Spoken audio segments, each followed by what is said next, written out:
जब योगी जी का खुद का कहना है कि पक्के मकान नहीं तोड़े जाएंगे, यहाँ स्थापित कर दिया जाएगा, तो उनको यहाँ का चेहरा नहीं दिखाया जा रहा। ये भारतीय जनता पार्टी नहीं है, ये बिल्डोजर जनता पार्टी है। अब ये गुंडागर्दी, अगर उनका चलाना गुंडा चलाना एक तरफ है, अब कोई नहीं हटेगा, नहीं हटेगा तो नहीं हटेगा। ये छोटे छोटे बच्चे नौजवान जो हैं, जो हाई स्कूल इंटर की जिनका पेपर है मार्च में, वो कहाँ जाएंगे? हमारे देश में कभी कहीं ना इस कानून में लिखा है कि आप शिक्षा से वंचित हो जाओ। सरकार को ही करना था, 3-4 महीना का मौका देती और लोगों को बताती कि सारे बच्चे पेपर दे। कम से कम 20,000 बच्चे हैं जो पढ़ने वाले यहाँ हैं, 3-4 स्कूल हैं। जुल्म कर दे गरीबों पे, मासूमों पे, मासूम बच्चे उन पे जुल्म कर दे, महिलाओं पे जुल्म कर दे। ये योगी सरकार तानाशाही कर दी, गुंडागर्दी कर दी। बताइए क्या करें हम लोग? नोटिस दी जाती है कि इस बस्ती को खाली कराया जाएगा, इसका कोई नक्शा नहीं बना है। बड़ा सवाल ये उठता है, अगर शहर की बात करें नक्शे की, तो बड़े बड़े बिल्डर, हम नाम भी लेंगे, सामने बताएंगे, संजय सेठ जैसे अपनी बड़ी बड़ी इमारतें खड़ी कर चुके हैं शहर के अंदर, जो अवैध तरीके से बनी हुई हैं। आखिर उन पे कार्रवाई क्यों नहीं होती है? इन गरीब बस्ती पे बुलडोजर की चला देना कहाँ का न्याय है? हमारे साथ बात करने के लिए यहीं पे कुछ लोग मौजूद हैं जो अपने दर्द को बयां करेंगे 4 PM की स्क्रीन पे। क्या नाम है आपका? मेरा नाम विकास कुमार एडवोकेट है और मेरा भी घर इसी में ही है। दरअसल जो LDA नोटिस हमको तामील कराई थी वो धारा 27 की है, उत्तर प्रदेश नगर नियोजन एवं विकास अधिनियम। ये नोटिस होती है कि बिल्डिंग डेमोलाइज करने के लिए होती है, ना कि विस्थापन करने के लिए या जमीन से भगाने के लिए। हमारा अनऑथराइज अगर कंस्ट्रक्शन है वो रूल के हिसाब से, कानून के हिसाब से उसको आप तोड़ दीजिए, परंतु यहाँ से जमीन भगाने के लिए नहीं होता कि आप यहाँ से पलायन करिए। सबसे पहले नोटिस तामील हुई धारा 27 की, हमने नोटिस का जवाब दिया। उसके बाद 27/2 में हम अपील गए। आज भी मेरी हेयरिंग लगी हुई थी, उसकी डेट हो गई, चुनाव था वहाँ पर कमिश्नर कोर्ट में, तो 28 तारीख की उसकी पुटअप हो गई।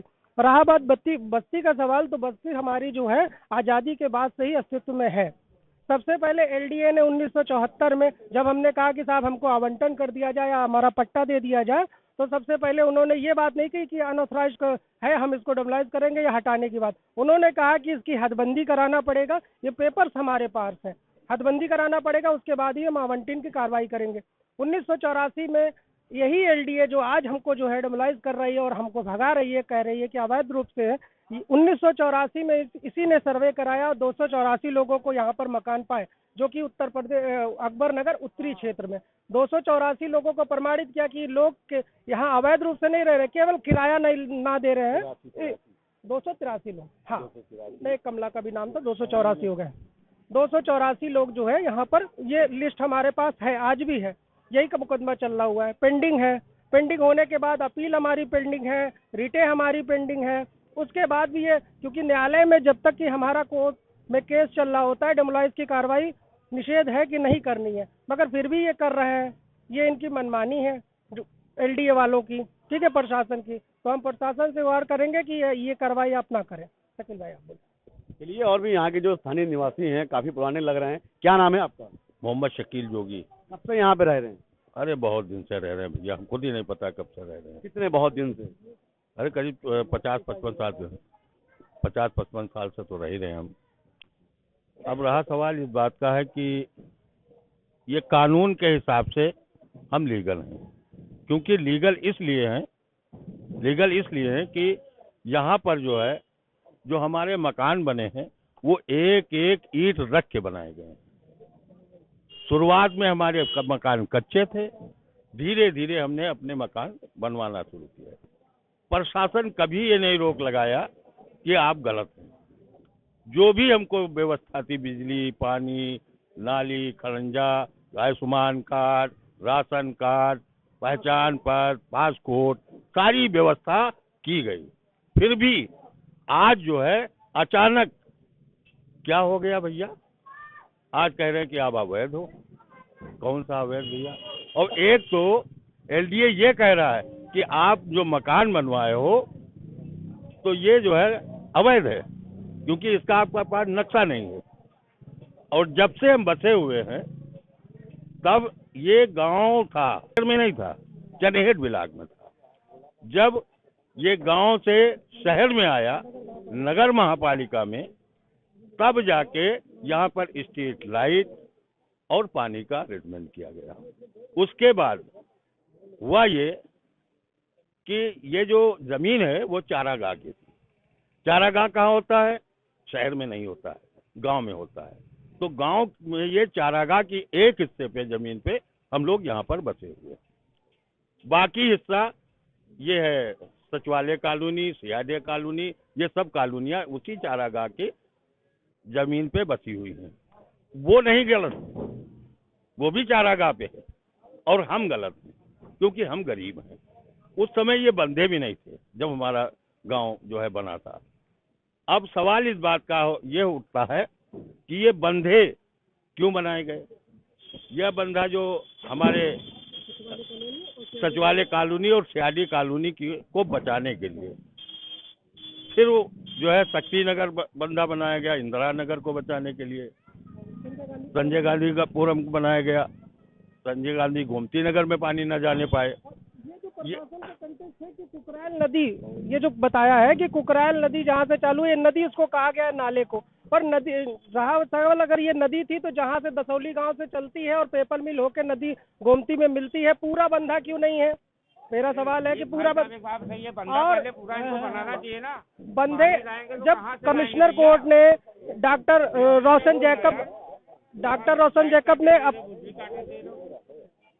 रोशन जैकब ने अपने फैसले में कहा है कि भाई हम एनजीटी की रिपोर्ट के हिसाब से 2 बंदे की जगह को हम अवैध करार देते हैं, लिहाजा हम डिमोलाइजेशन। तो ये इनका तालिबानी और मनमाना फैसला है, क्योंकि बंदा हमारा आगे जाके खत्म हो गया है। अगर ये रहीम नगर में खत्म हो गया, अगर ये नदी होती तो जहां दसौली गांव से चालू हुई है वहां से लेकर गोमती नगर तक पूरा बंदा होता। तो इनका जो है जो फैसला है वो हमको मान्य नहीं है। इस फैसले के खिलाफ भी हम रिवीजन गए हुए हैं, ठीक है, डिक्लेरेशन। और रही बात जिस एक्ट के थ्रू हमको तोड़ा जा रहा है, उसमें हमारी जमीन का कोई कंटेस्ट नहीं है।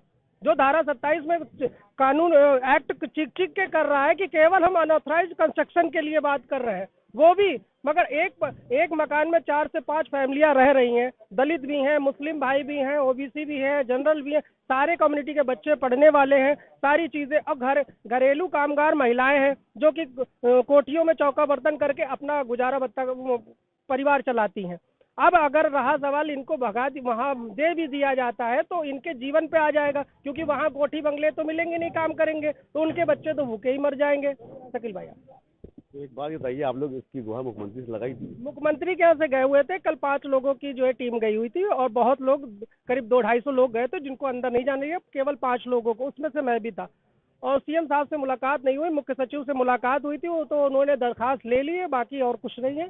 ठीक है, और कोई मतलब मानिए अगर ये बस्ती यहाँ से हटा रहे हैं तो आप लोगों को इसके बदले में कहाँ घर रहने के लिए दिया जाएगा, ये कुछ बताया गया?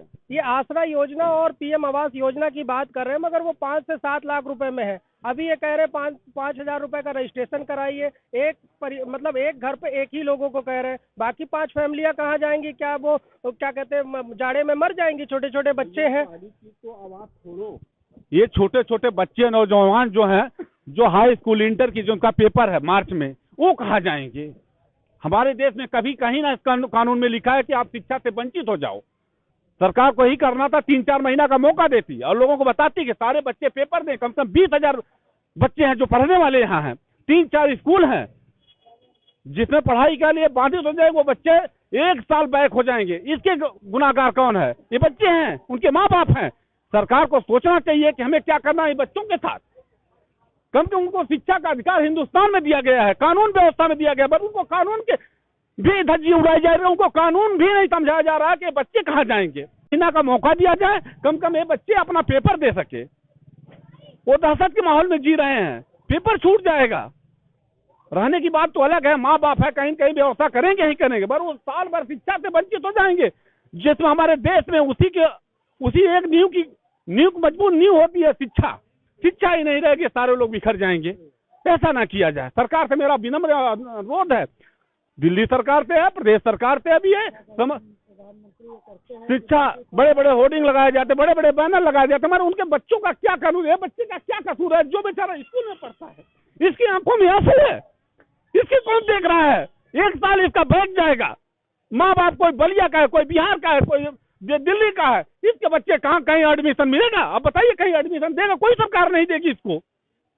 तो ऐसा न किया जाए, सरकार से हमारा बहुत ऐसा न किया जाए, सरकार से मेरा बार बार अनुरोध है कि ऐसा न किया जाए। शिक्षा है बच्चों को न ऐसा लाया जाए कि बच्चे की शिक्षा से वंचित हो जाए।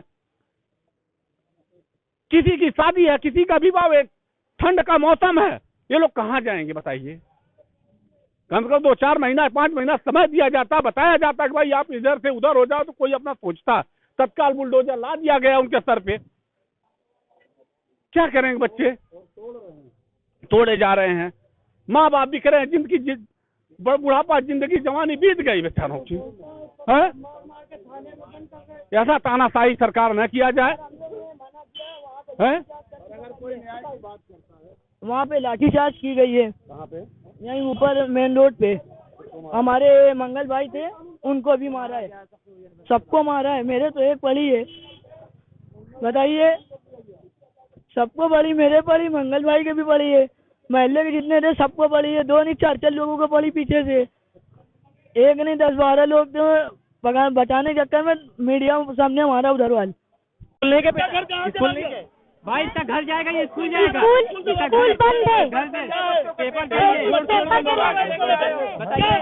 सुविधा दी जा रही है। क्या सुविधा दी जा रही है? भाई सुविधा देने के लिए बच्चों के पेपर हो जाए। हम लोग यहाँ तक कल सेमेस्टर खत्म हो जाए, उसके बाद हो जाए, लेकिन बच्चों के पेपर होना चाहिए।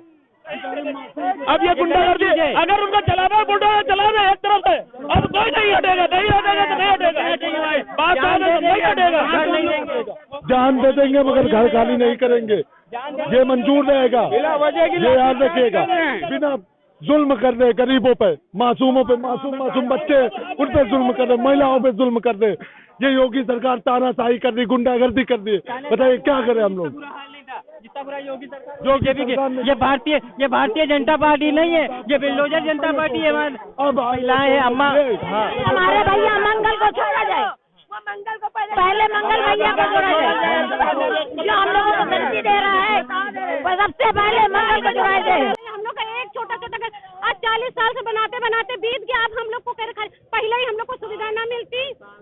70-80 साल जब बाढ़ आई है, तब यहाँ हम लोग से बाढ़, ये सब तो बूढ़ा हो गए, हम लोग 40 साल के हो गए। हम लोगों को यही सरकार पे भरोसा, हम लोग को इसी से न्याय मिलना चाहिए, हमें किसी से कुछ नहीं चाहिए। हमने जब वो नहीं, वो 5 लाख का मिल रहा है, एक परिवार में 20 लोग हैं, बताइए कहाँ रह लेंगे उसमें एक परिवार में। और पैसा 5 लाख, हम जब हमारा कोई काम धंधा नहीं आदमी करेंगे तो हम खाएंगे कहाँ? बात ये है, 5 लाख रुपए जो ले रहे हैं, आवास योजना दे रहे हैं प्रधानमंत्री, ये जाकर वहाँ किसके झूठे बर्तन और किसको ये काम करेंगे? कहाँ से ये पैसा देंगे उनको? और जंगल में ये क्या करेंगे? अरे यहाँ पर इनका भविष्य जुड़ा है। कोई झूठा बर्तन साफ करता है, कोई नाली कचरा साफ करके अपने बच्चों का ज्ञापन कर रहे हैं। कहाँ से लाके देंगे उनको पैसा? पहले अपना पेट जिया लें, पहले अपना पेट जियाएंगे कि उनको पैसा देंगे? अरे इससे बेहतर था कि यहाँ पर जमीन लेने के बाद यही स्थापित कर देते, बाकी जमीन उनके काम में आ जाती, कम से कम गरीब जिंदा तो रहता। अब तो टैक्स लगाना वो लगा लीजिए, हम लोग जाएंगे नहीं यहाँ से। हम लोग की जान है यहाँ पे, रहेंगे। बुढ़िया हो गए भैया, बुढ़िया हो गए। हम लोग यही रहते 70 और झाड़ू बर्तन कर करके आते हैं, तब हम लोग जाके यहाँ रह तो चले आ रहे हैं। अब हमारा दम है जो हम राज्यपाल जी का जो है लेटर है कि उन्होंने यहाँ पर आवंटन करने के लिए लेटर एलडीए को दिया। 284 घरों का आवंटन करने के लिए एलडीए ने पूरी प्रक्रिया निभाई। उसके बाद में आज भी अपना डॉक्यूमेंट ये मान नहीं रहे। सारी चीज यहाँ तलक, पासपोर्ट तलक का जो इंटरनेशनल आईडी है, हमारी तो पहचान खत्म हो जाएगी। हमारे स्कूल के बच्चे, छोटे स्कूल के बच्चे जो हैं वो पढ़ रहे हैं, पेपर है। अभी 6 महीने की हमारी बच्ची, इससे सर्दी में कहाँ जाएंगे? आप ये सोचिए, एक तानाशाह जो होता है, कोई भी हो, हम योगी जी का नहीं, उनको गलत संदेश दिया जा रहा है। एलडीए जो है यहाँ की जमीन बेच लिया, क्या कर रहा है ना? जब योगी जी का खुद का कहना है कि पक्के मकान नहीं तोड़े जाएंगे, यहाँ स्थापित कर दिया जाएगा, तो उनको यहाँ का चेहरा नहीं दिखाया जा रहा। बगल के नाले के किनारे की झोपड़ी दिखाई जा रही है। आज तक जब भी, अभी भी अगर पेपर में दिया जाएगा तो लबालब पानी से भरा हुआ दिखाया जाएगा। जो इनके खुद के लोगों को। ये नहीं दिखाया जाता है कि पक्के मकान कई लाख रुपए के हैं, झटपट में तो नहीं बने। सरकार ने सारी चीज तो यहाँ पर झटपट में तो नहीं करी है ना, सारी चीज वैधता के रूप से हुई। पहला फर्स्ट मंगल हमारे घर के लिए बोला था, उसको उठा के बंद कर दिया आपके प्रशासन ने, गलत बात है ना? क्यों बंद कर दिया? तुम्हारी कुर्सी चली जाएगी तो तुम तो क्या कर लोगे? वो तो अपने घर के लिए बोल रहा था बेचारा, उसको उठा के बंद कर दिया। आओ तो बाबा यहाँ देखो तो किसी को, पहले देखो भाई, प्रोजेक्ट बना रहे हो बड़ा बड़ा, अपना प्रोजेक्ट चेंज करा लो ना थोड़ा सा, गरीबों को तो बख्श दो बाबा। बख्शना चाहिए नहीं बख्शना चाहिए? प्रोजेक्ट चेंज कर दो, बंदा हटा दो, उधर दीवार उठा दो। प्रोजेक्ट चेंज न करना जरूरी है कि गरीबों का घर तोड़ना? बाबा बताओ, योगी बाबा एक बार आ तो जाओ, देखो तो यहाँ क्या हो रहा है। अब तो आओ तो महाराज, विनती करता हूँ आपसे। आपके दरवाजे गए थे, बक्सों में बंद करके भेज दिया गया, मिलने नहीं दिया गया। सन 60 के बाढ़ में यहाँ पर यह बंधा नहीं था। पूरे हजरतगंज में जब बाढ़ आई तब हमारा गांव यहाँ था। कोई जो है, आप कोई भी डैम बनता है वो पुल के और नदी के किनारे से बनता है, क्योंकि ये जो बनाया गया ये घुमा के बनाया गया, क्योंकि गांव यहाँ था। और यहाँ तक अभी हम रिकॉर्ड भी दिखा देंगे, अंग्रेज के जमाने से मेरे पिताजी इंडियन कॉफी हाउस में सर्विस करते थे और मेरी दुकान यहाँ रोड पे थी, मेरे यहाँ पर दुकान थी। ये वही अकबर नगर की बस्ती के लोग हैं जिनका दर्द छलक रहा है, बात नहीं कर पा रहे। छोटे छोटे बच्चे हैं जिनके भविष्य भी खराब होते दिखाई दे रहे हैं। ऐसा यहाँ के जो बस्ती वाले हैं उनका कहना है कि अब हम जाएं तो कहाँ जाएं। तो ये आवास योजना के जो 5-5 लाख रुपए के मकान दिए जा रहे हैं, जिसका फॉर्म की कीमत 5,000 रुपए है, उनका कहना है कि हम वो लाए तो कहाँ से लाएं। घरों में काम करती हैं, झाड़ू पोछा बर्तन, बड़ी बड़ी कोठियों में, ये कहाँ से लाएंगे इतनी बड़ी रकम? अब देखने वाली बात होगी 4PM की स्कीम में खबर चलने के बाद क्या इनके लिए सरकार इनकी मदद के लिए आगे आती है। लखनऊ से 4PM न्यूज़ नेटवर्क के लिए मोहम्मद शारी की रिपोर्ट।